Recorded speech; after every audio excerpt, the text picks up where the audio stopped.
don't mess with the goat, don't mess with the platypus, and ticketing reform in Washington? Welcome to the Unlimited Supply Podcast, your daily music business TLDR in your ear, powered by informed speculation, and brought to you by No Disc, helping music technology and finance companies navigate the music industry in partnership with Digital Music News. It's July 16th, 2026. I'm Lars Murray. It's Touring Thursday.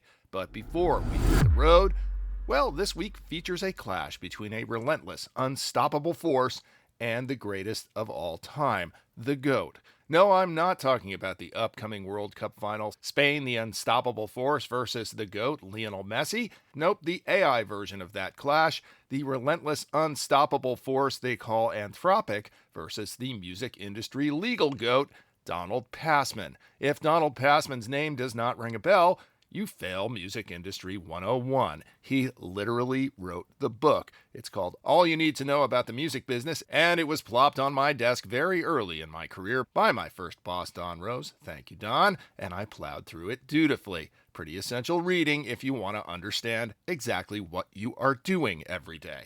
Long story short, along with thousands of other books, All You Need to Know About the Music Business ended up as training data for Claude, where it likely helps power queries like, "Hey Claude, structure me a basic recording contract." It was in turn part of a class action lawsuit against Anthropic by authors and attorneys, but apparently the GOAT, Passman, was not aware of the suit or the settlement that he is now part of.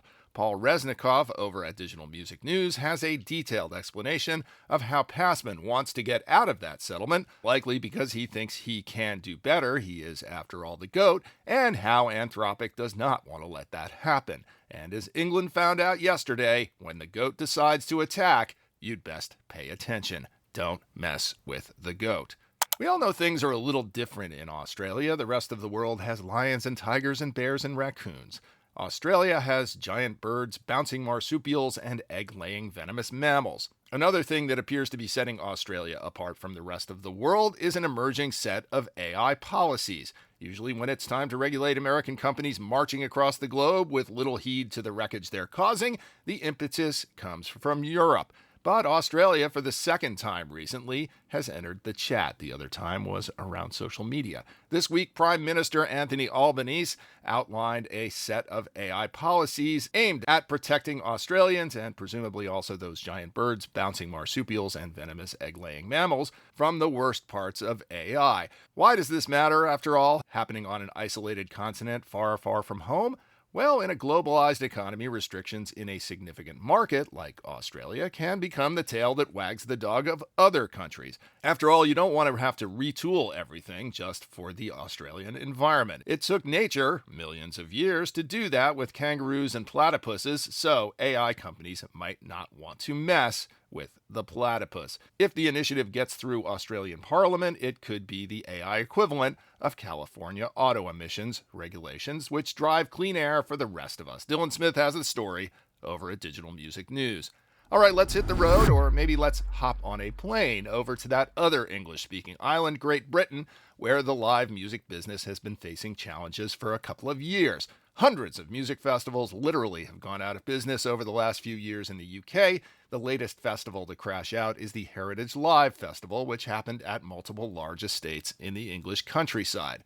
The culprit is the usual suspects: low ticket sales and high costs. And while many of the festivals that have crashed out have been smaller community-based ones, this one was actually pretty big, having boasted headliners including Eric Clapton, Christina Aguilera, and Lionel Richie. Gideon Gottfried had the coverage over at Polestar. But there appears to be some relief on the way. The UK government has outlined a support package, not just for the live industry, but for music overall, extending even to music education.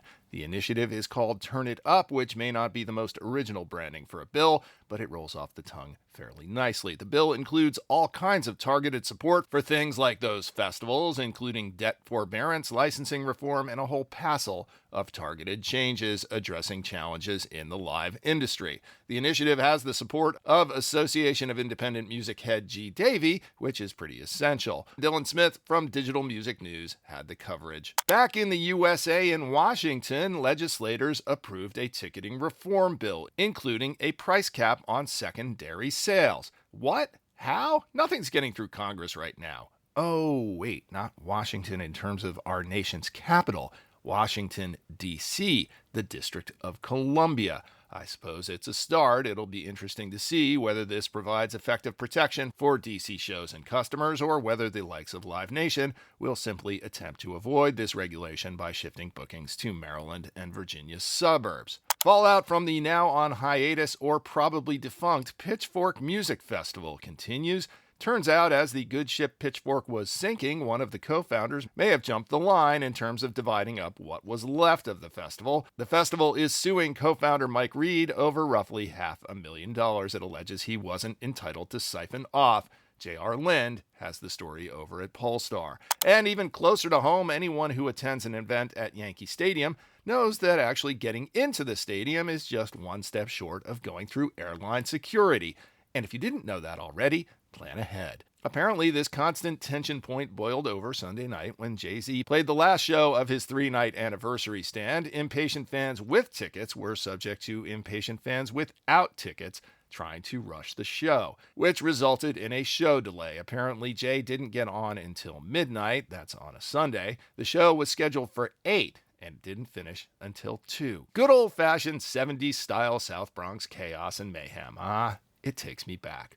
Over at Digital Music News, Ashley King had the story that Mayor Mamdani got involved, not because he probably wanted to, but because the city still owns the stadium, even though the Yankees are responsible for running it and for security. So, this Met fan is happy to just blame the Yankees. Every Thursday, we spend an inordinate amount of time scanning the listings, sifting for nuggets, and helplessly hoping that one day Claude will be able to do this heavy lifting for us. Yes, by brute force, we assemble and discuss the artists dominating their markets, a few artists who might be punching above their weight, and a few you might be surprised still have tickets available in the U.S. music capitals, New York, L.A., and Nashville. We call it the Who Sells Out. In New York, the sellout and high-demand shows include Bon Jovi's Forever Tour. He's playing the Garden tonight, Sunday, and Tuesday, part of his 9-show stand. Ariana Grande's Eternal Sunshine Tour continues at the Barclays Center. That's tonight, Saturday, and Sunday. Resale prices are starting in the $450 range. Noah Kahan's Great Divide Tour is sold out at Citi Field on Saturday. Royal Otis are playing at my house, practically. Actually, their Meet Me in the Car tour takes place at Prospect Park Bandshell on Saturday night, and that one is also sold out. And finally, Joe is a sellout Friday night at Forest Hills Tennis Stadium. That's Joe Keery from Stranger Things. Other big shows, Shakira's Las Mujeres Ya No Lloran tour hits the Barclays Monday and Tuesday, fresh off of her World Cup halftime show appearance. 2 chances to see De La Soul this week, a free show at the Corona Park Summer Stage on Friday.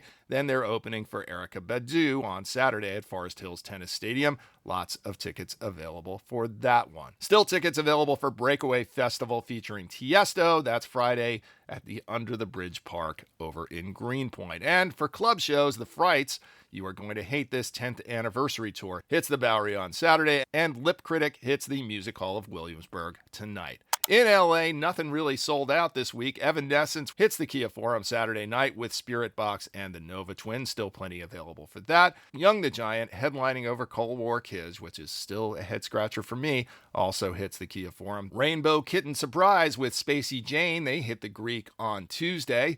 Catriel and Paco Amoroso hit the Greek tonight. That one's pretty close to sold out. Blues Traveler and Gin Blossoms and the Spin Doctors take it back to the 90s at the Hollywood Bowl, and that happens on Saturday. That other rainbow band, Babe Rainbow, has a show at Dreamland in Malibu. Still tickets available for that tonight. Low Cut Connie, our favorites, hit the Troubadour on Friday. Help Adam sell that one out. It'll be worth your time. Low Cut Connie and the Troub is the dream. In Nashville, where nothing ever sells out, well, this week is typical. Kaleo with Dawes are playing the Pinnacle. That's happening on Saturday night. Lindsey Sterling is playing Wednesday at the Ascend Amphitheater. Still tickets for that. And at the Ryman, Tori Amos, her In Times of Dragons tour hits the Ryman on Friday.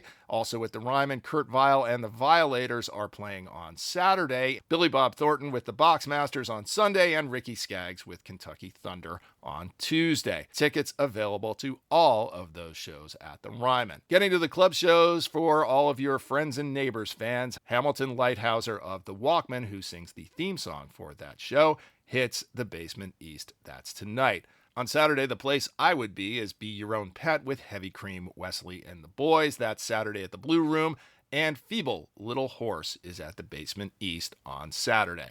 Support for Unlimited Supply is provided by you, our listeners. The Unlimited Supply trucker hat is the ultimate accessory for the music industry insider. It'll signal to other industry insiders that you know the real score. You know who sells out. You know that no conflict means no interest. You know that you don't mess with the GOAT. And most of all, it signals that you know who you are and why you are here in every situation. You can get that hat at our website, unlimitedsupplypod.com.